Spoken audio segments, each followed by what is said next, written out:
Isolation is the perfect breeding ground for fear.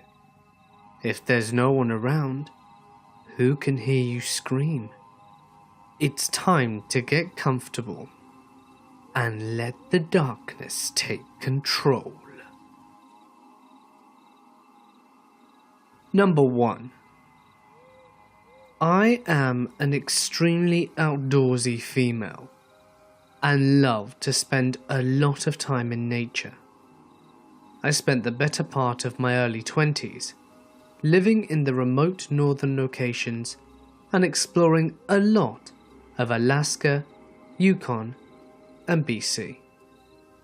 I have many odd, frightening, and bizarre stories that came from my time in the north, and this is one of them.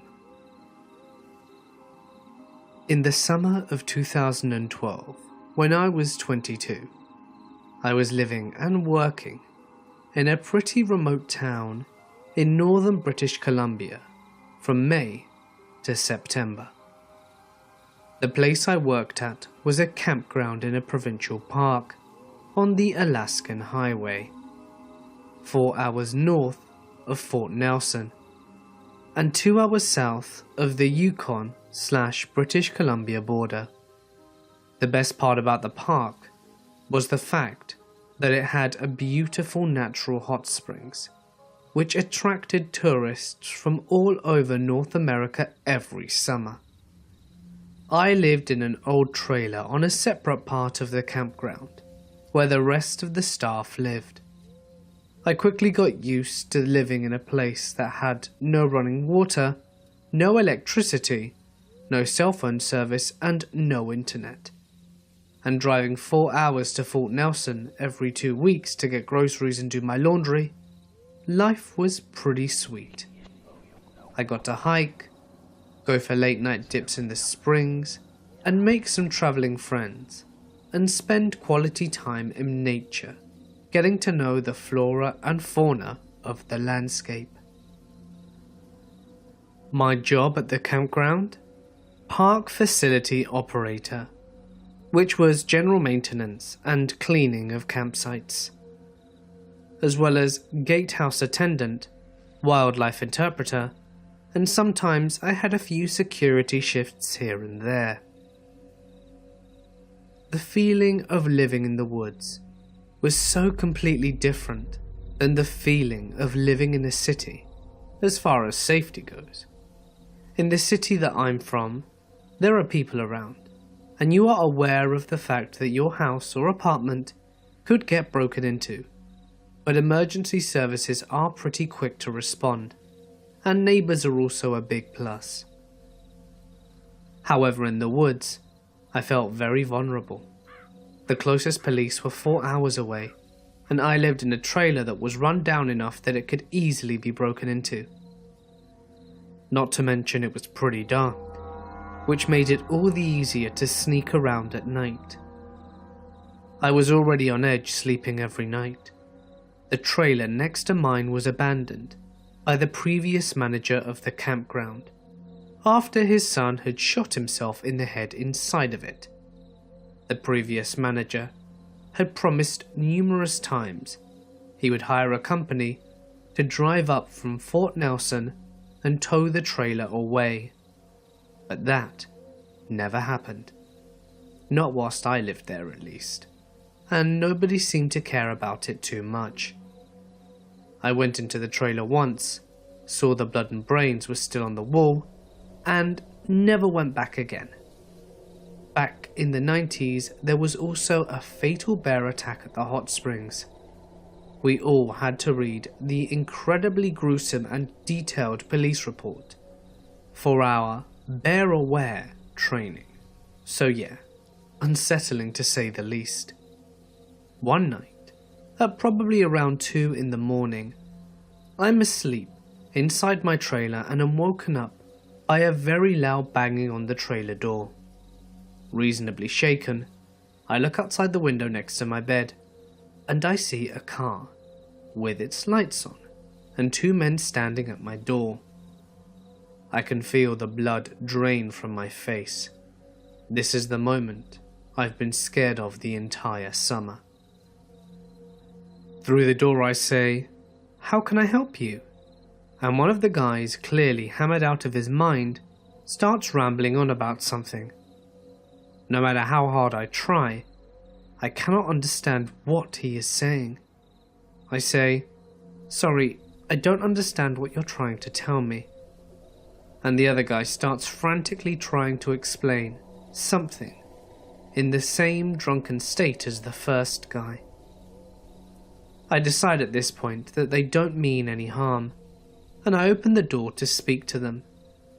They look visibly shaken, and I can tell that they are desperate for my help, but don't have the mental capacity of a sober person enough to coherently tell me what is wrong. One of the dudes starts telling me a very long story that I managed to piece together through all of his slurring and hiccuping. Basically, he says that him and his friend are on vacation, and they came up from Fort Nelson to party. They had a really long drive, but were at the hot springs and they were having beers. And they were sorry about having beers.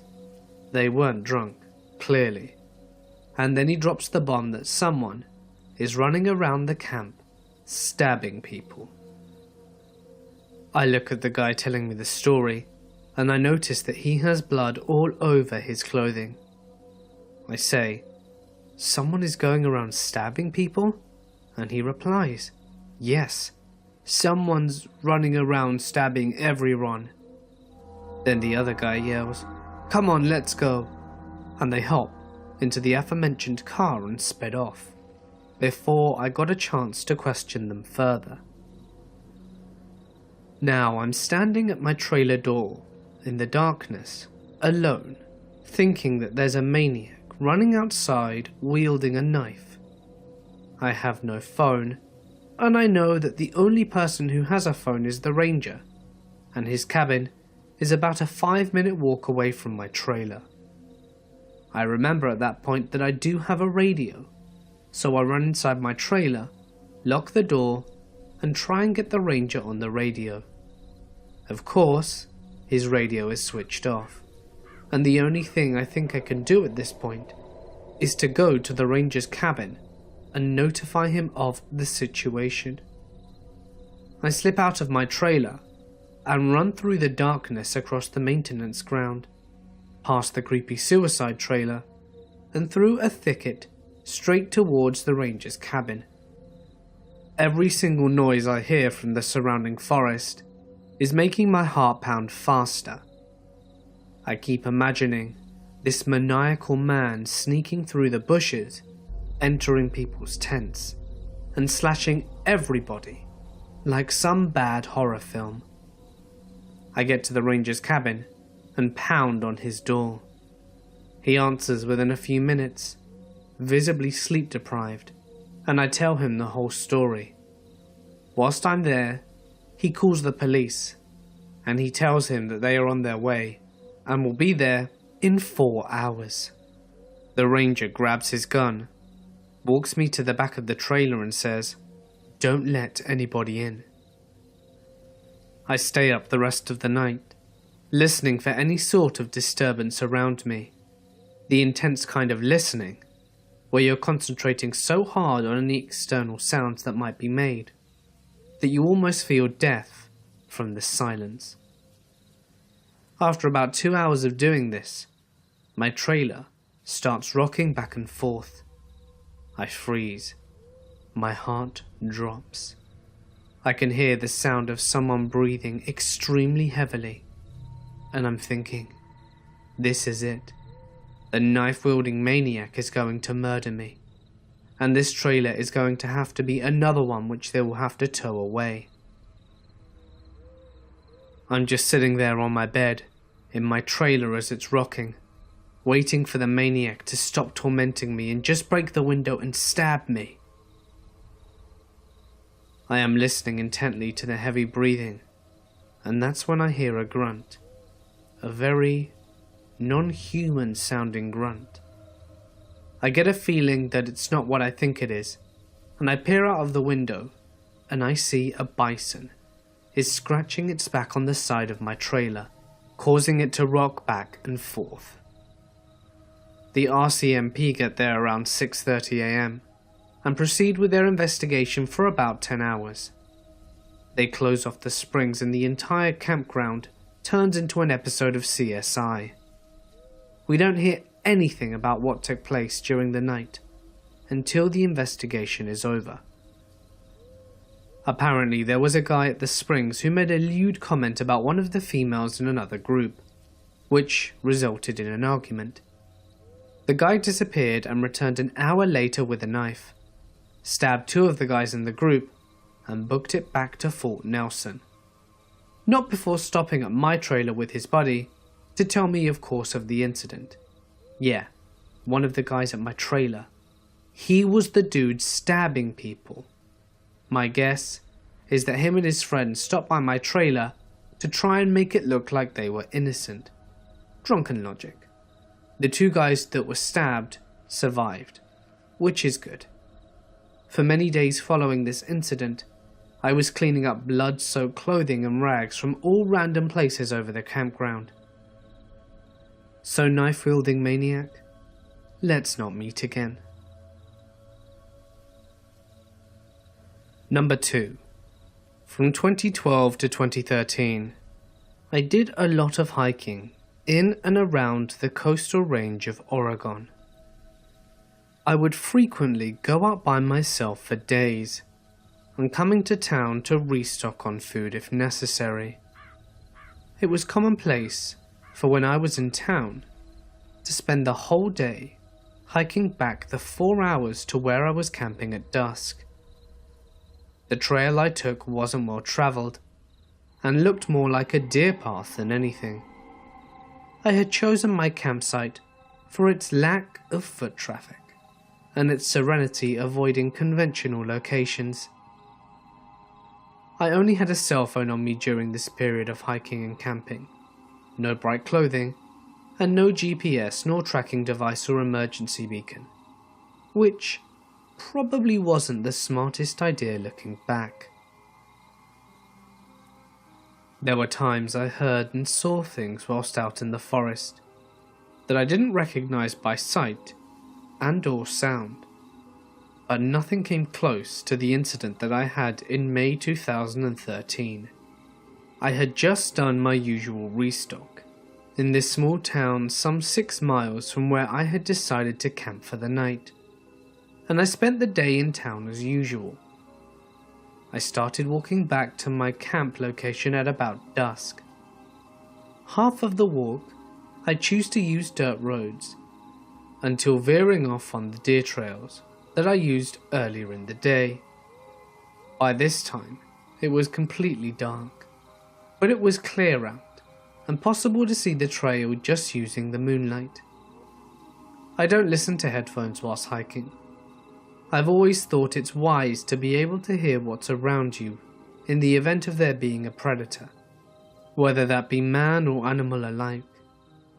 I was mentally doing some calculations for the next day's hike when my mind is literally stopped mid-track. I hadn't heard anything, and I don't hardly make any sound when hiking. If I'd heard something, I would have known. For some reason, be it a sixth sense or survival instinct, I'm not sure, but I was jolted quite suddenly out of thought and made very aware of the fact that I wasn't alone on this trail. What was odd to me, especially, is that even though I had heard nothing whatsoever, no light wind, no birds, I knew acutely that something was behind me about 30 yards down the trail. I still to this day have so many unanswered questions about how I knew this. Standing really still, I turn around and look down, but I don't see anything in the trail, but I feel it.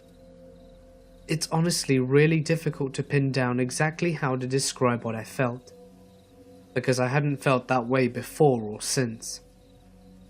I was standing straight up, fight or flight, and my logical mind was saying that there's nothing out of the ordinary, whilst my senses were saying to get the hell out of there. Again, looking back, and remembering I have no idea what to say. It's really hard to express. It was like I was being taunted, and I felt it. The presence of something or someone was down there in that trail, and for some reason, I knew that it knew that I knew it was there, even though I couldn't see it. That's what scares me. I knew. And it was bright enough out for me to see 30 yards down the trail with no problem. There was nothing there, and I felt as if I were being called or beckoned to come closer. This was maybe 30 seconds into looking down the trail. I was panicking, but I still wasn't sure what to think, because I wasn't seeing anything threatening, so I turned around and started walking at a quick pace. I don't know what else to do. I knew that if it was in fact a guy out to kill someone, he was probably going to end up killing me on this trail, or in my tent after following me back. So why run? I would say it was not even a minute into the quick trek back that I heard what can only be described as a sound like rushing or swooping air, and then what seemed like a rake sliding across the dirt trail. The former sound happened right after the latter. These sounds happened together at about half a second apart for 4 times. They were very close to me, maybe 20 yards back, and looking back, I don't know how I was able to stay composed and not soil myself, but somehow I mentally stayed focused enough on getting myself back to my tent. I ignored the panic and just kept walking quickly, not looking back. Whoever or whatever it was that followed me, the majority of the next hour, I kept heading forwards and didn't look back. A few minutes from my camp location, the fight or flight instinct gradually but succinctly left, and I crawled into my tent and didn't sleep a minute that entire night. Morning came, and I picked up and left.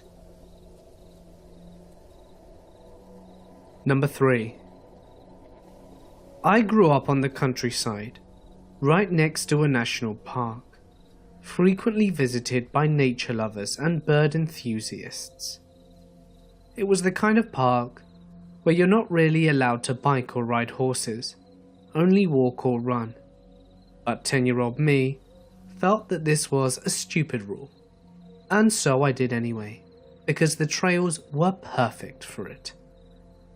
I knew fully well that I wasn't supposed to do that, and was caught a few times, but nothing much came of it, apart from a half-hearted, "Don't do it again," and of course I did. Until one day, something frightening happened that made me stop. My family were horse breeders, and I would often take them on horse rides, usually into the Forbidden Park. This day, very early in the morning, the first day of summer holiday, it was beautiful outdoors, misty and foggy, yet a sky that promised a sunny day ahead. Since it was so early, before 6 a.m, I knew that there wouldn't be anyone on the trail to see me. So I set the horse off at full speed along the trail. I only slowed down on the part of the trail that got steep on one side, leading down to the river, because the thought of one step too close to the edge was too much even for a kid with next to no non-existent risk assessment skills. Suddenly the horse came to a halt and refused to take another step. I grew up with horses all my life and knew that this usually indicates that you need to investigate. Is there something with the hooves? Did the horse spot something that spooked it? So I checked and the hooves were fine, but the horse didn't move an inch, and that's when I saw it. Someone had set a trap. A thin, sharp metal wire across the trail, in perfect neck height for an adult. I stopped and looked around, but didn't see anyone. The wire was well attached to 2 trees and impossible for me to remove, so I led the horse around it.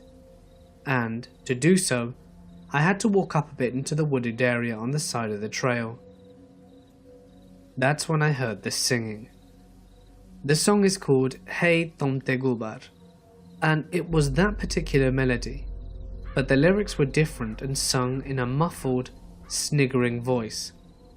Imagine Smeagol from Lord of the Rings.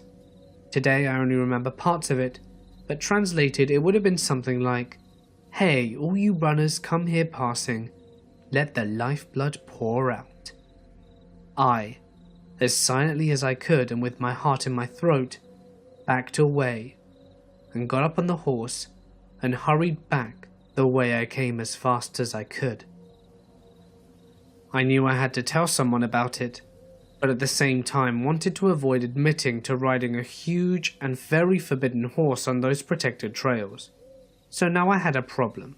The old stories about a mad old man living in the shed in the woods, a shed that was once a cottage for a local hunter, came back as I hung on the horse for dear life.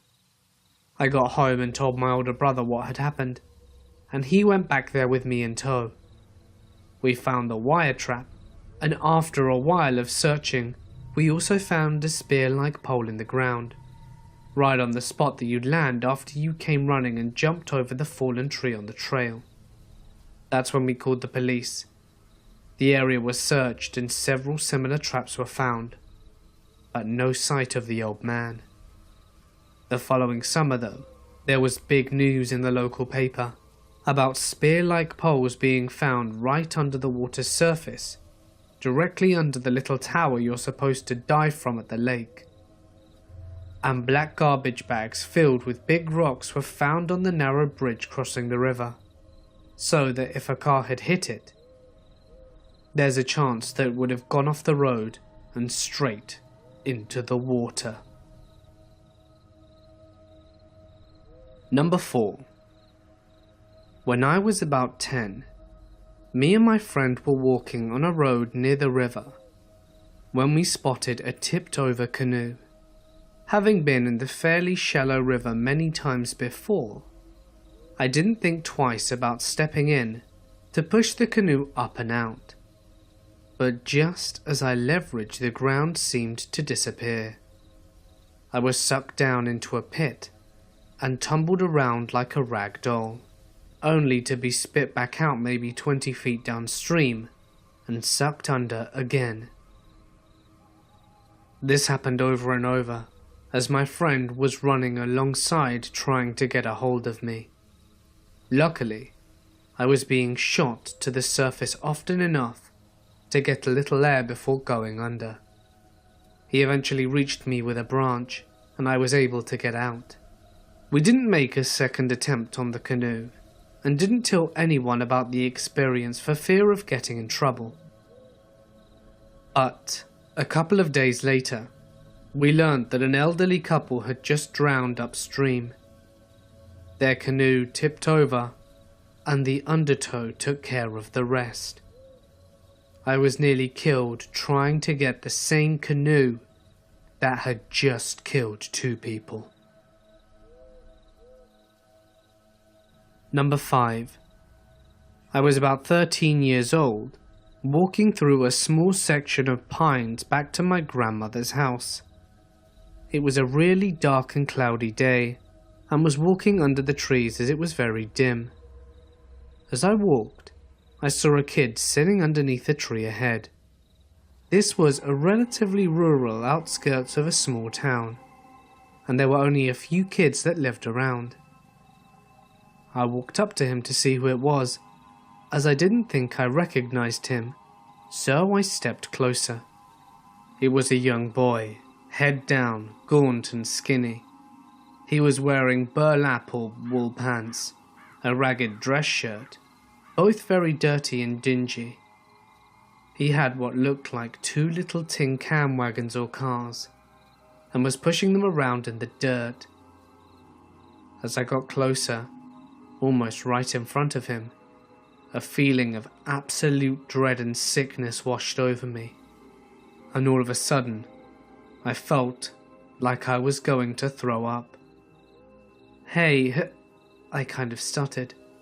He looked straight up at me, and I froze like a stone, ice cold. In one quick move, he grabbed up his wagons and jumped to his feet and circled around the back of the tree. It was quiet.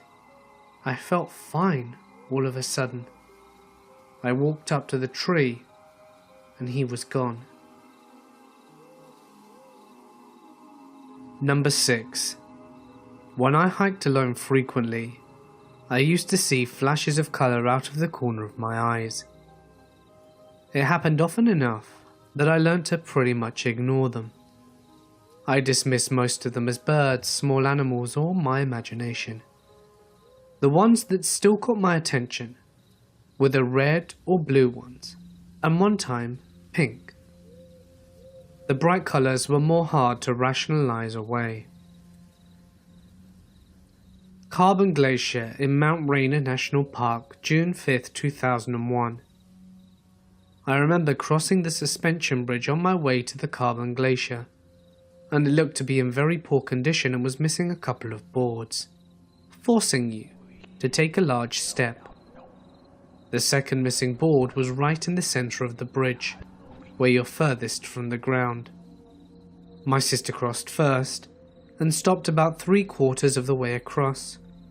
She turned around slowly, looked back at me, and yelled for me to step on 2 slats at a time, as one just broke under her foot. I froze at the second missing board, and it took me several seconds to take that long step across the hole. We decided to use the lower crossing to avoid the suspension bridge after. These days, it was the only way to go since the trail on the other side of the river washed out. We were having a good day talking and laughing and telling stories. My sister was in the middle of a story when a flash of white went past my peripheral vision on the left.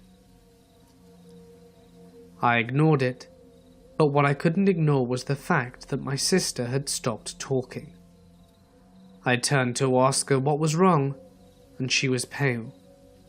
She said someone was walking up the trail and just disappeared as they approached me. She was visibly shaken and upset. I chose not to tell her about the flash of white, as I had seen it at the same time.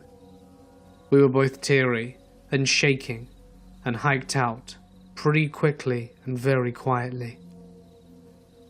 It took me several years before I spoke about it again. When I told my sister about the white flash, she couldn't remember any of it, as she completely blocked out that day.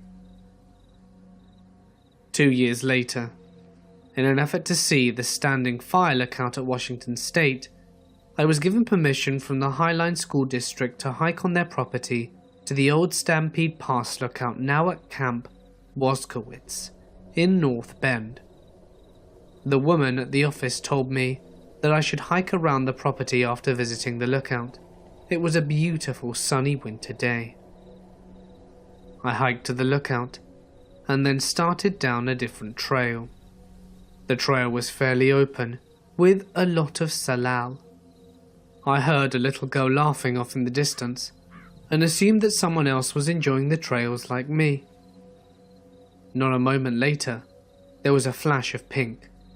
I'd never seen pink before, and it gave me quite a fright. I looked into the woods and saw nothing. My stomach turned and my eyes teared up. I decided I'd had enough of Camp Woskowitz, and quickly headed back to my car. Number 7. I was babysitting in a very remote house in the middle of nowhere, up in the mountains on the coast.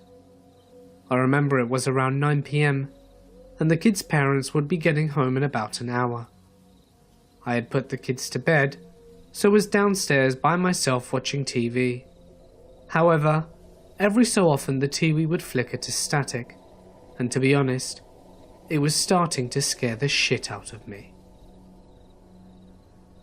It wasn't until the point where I looked up from the TV and out the nearby window when I lost my shit. There wasn't anything actually outside, but it seemed as if I saw in the reflection what looked like a tin man, standing not too far behind me from the couch. Needless to say, there wasn't actually anything there when I snapped my head back to see where it was in the reflection. I grabbed my shit and wanted to be out of that house as quickly as possible. I actually ran upstairs and sat down quietly where the kids were sleeping until the parents got home. I particularly remember that when the parents arrived, I said I had to leave, and I was pulling out of their driveway in my old shitty Ford Laser, and looked up into the kids' bedroom. The same reflection I saw earlier was looking back down at me, with a hand raised as if it was saying goodbye. I never babysat there again. Number 8. At my grandparents' on vacation to Iowa. They live in the middle of nowhere. Couple elderly neighbors and cornfields for miles. It was around 2 a.m. and I was going to go have a smoke before bed. Their back porch has a big sliding door. Well, I walk into the room with the sliding door, and there's a guy in a creepy mask. He's quietly wiggling the door trying to open it. I got so scared, I felt my butthole clench up, and I dropped my cigarette. Right then, the guy freezes and looks right at me.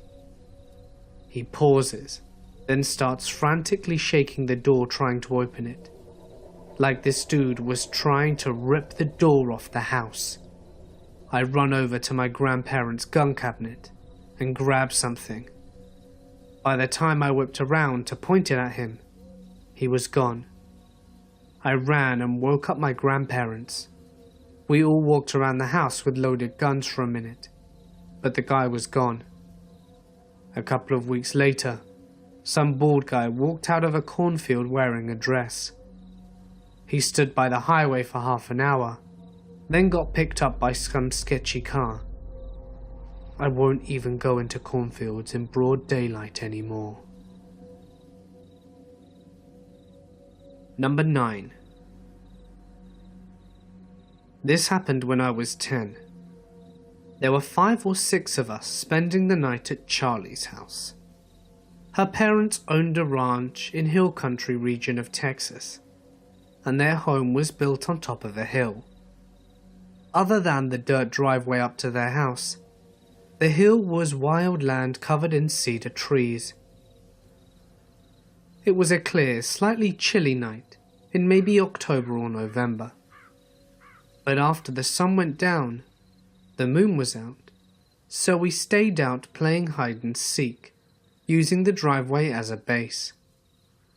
Their ranch was far enough out of town and well fenced, so her parents didn't have a problem with it.